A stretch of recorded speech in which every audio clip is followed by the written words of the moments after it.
Alright guys, welcome back to VALORANT News. Marved, after joining Sentinels, has explained his thought process behind this decision, why he wanted to go to Sentinels, why he might well move to LA in the near enough future to potentially join their starting team if of course they need him, and why he decided not to join Cloud9 deliberately after all the drama in that camp over the last couple of weeks. Very much enjoyed your thoughts in the comments below. Hit the like button if you enjoy. Subscribe if you're new as always, I would greatly appreciate it. First of all, patch notes 6.05, generally just some bug fixes and some changes here, some of which to Gekko. The plant and fuse targeting has been improved to target better locations, some audio improvements and stuff, some VFX improvements, some performance improvements, that's what they reckon, and then fixing various bugs with Gekko you guys can see right here to maybe make him play a little bit better. There's been some questions, are they going to nerf Gekko, does it need a nerf, and all these things. Usually agents they add in are more overpowered than average, just so people actually use them, and they fix a load of bugs as you guys can see on here. If you guys are looking for anything specific, then feel free to do so because it stops right about there. And this just confirming from Ryan over at Valorant's development team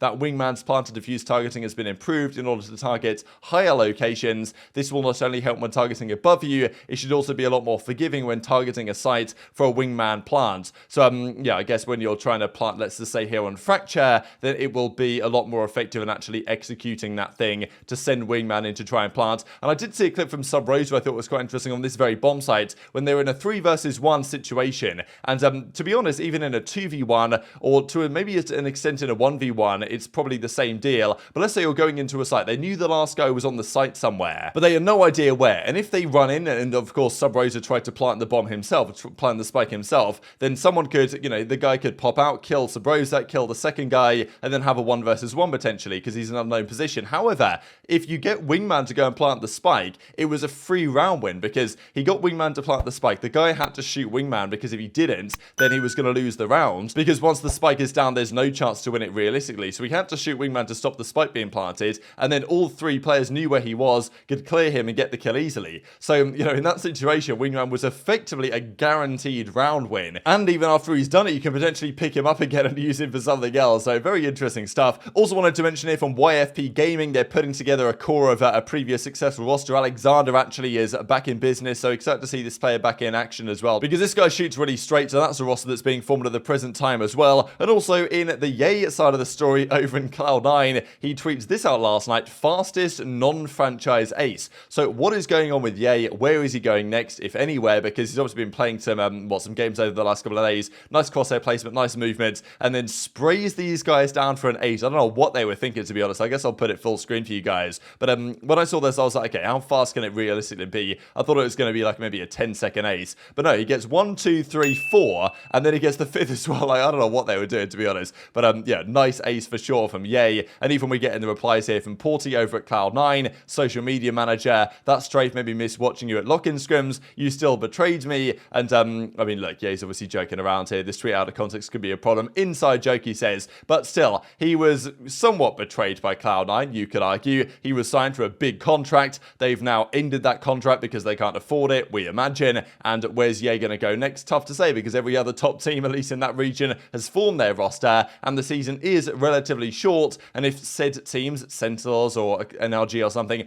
don't struggle, then where does Ye go? Does he go to Europe? Does he sit out the season? I don't know, but it's difficult to see from the best player of last season, you could argue, at least in that particular role, now in this spot. Now, with all Cloud9's role issues, as they said, there was some questions whether Marved could be the man to go and join Cloud9 instead, or could he go to NRG substitute bench? Could he go to Sentinels sub bench? Of course, he joined Sentinels, as we saw yesterday, and he gave an explanation to this on stream as well, suggesting that, okay, the reason why he joined Sentinels is basically because they offered him the most money, which is, fair enough for him to be honest with it and say, yeah, they were offering me more money for this position than any other team was, so that made sense. And also, you've got the clout side of the argument as well. Sentinels simply don't, Sentinels always keep the clout train going, you know what I mean? Like, they don't slow down. They just went to the Streamer Awards, they took down the award with TenZ, took down the award with Asu. Last year, they had the Shroud thing happen, and all these changes, and now they're bringing Marved in as well. I mean, how many likes they get on this tweet? 58,000 likes, so, they just keep it moving, Sentinels. You've got to respect it. But, of course, makes sense for Marved. He's currently in Toronto, but he does say that going to LA, he will do it a couple of times, and does say that at some point he might move there. Right now, he wants to stay in Toronto, but he doesn't rule out the possibility of moving to LA and being with the team full time if, let's say, they wanted him to come in. And he's definitely implying here here that he wants to get back into some matches at some point in the near future. But he also comments though on Cloud9 and says, well, I effectively got an offer from Cloud9 because he says of the teams that gave me offers or the teams that I could join, like Sentinels was the one that made the most sense to join. And he's like, look, I didn't really want to join Cloud9, and who can really blame him? Man, you guys really don't get it, eh? It's kind of like, you guys think it's kind of dumb to have Jimmy sitting 6th man warming the bench? So would you rather me sit as a 6th man or just sit there and not be on a team at all? You know what I mean? Like, OpTic died for you to be benched, bro. I could have been like teamless. What do you mean? At least have a chance to play. Like maybe if I want to, you know what I mean? Like if NRG needed a 6th, would you? Maybe, but I think Sentinels offered me the most money for this position. Bag chasing, not really. Like I was gonna take a break. I mean, if they the thing is, if they really need me, I'll play. I'm ready to play some matches again if they need me. Marv steps in, a 6th man. Honestly, I had the greatest 6th man announcement ever. Are you gonna move to LA? I'm gonna come to LA a couple times. I don't know if I'm gonna move there. I'll be there though. I'll come eat with you guys. Why 6th man though? There's no team I really wanted to play on. I was looking.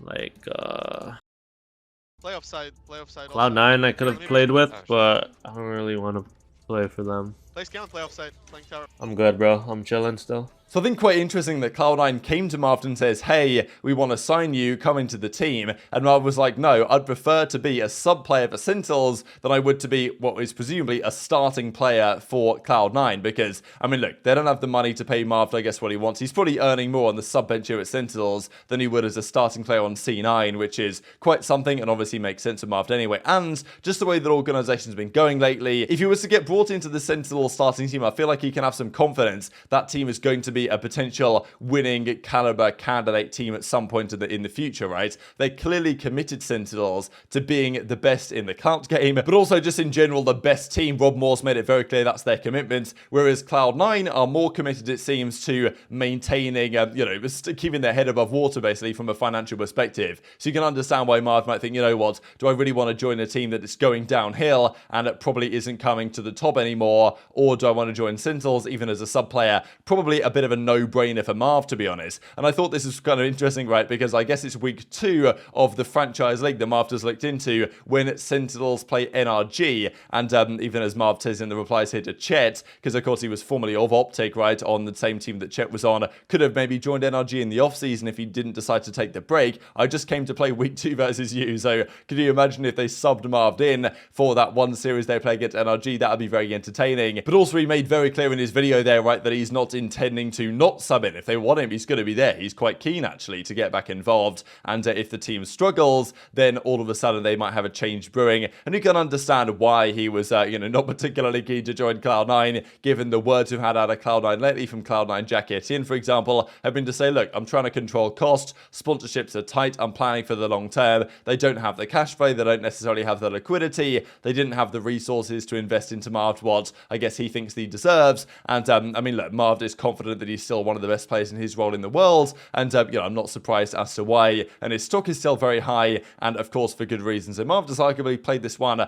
kind of to perfection, and I'm definitely excited to see what the next chapter brings along these lines. Just before we close out the video then, wanted to mention the games today in the challenger scene. The challenger scene is definitely easier to keep up with in North America than it is in Europe, because as I said yesterday, there's so much going on in Europe with all the different regional leagues. It's basically impossible to figure out what is going on half the time. However, in NA, there's 12 teams, there's 2 groups of 6, and today is the first day of the final set of games. It's a bit of a weird one with these challengers games, because sometimes they're on like Wednesday to Friday, sometimes they're like Monday to Wednesday, and they kind of switch them around every week. But they start today for the final 3 days of matches, and the groups currently sit like this. So Group B for the mid-season face-off is going to be set. These top 4 teams will be the top 4 teams at the mid-season face-off. Group A, though, we don't know yet. It's an absolute mess over here. There's no games in Group A, though, today, but there is games in Group B, and one of them is absolutely immense, and we're looking forward to this one for some time now. I mentioned this game specifically quite a while ago between the Guard and M80. So firstly, it's TSM versus GSG. Pretty exciting series. Of course, DSG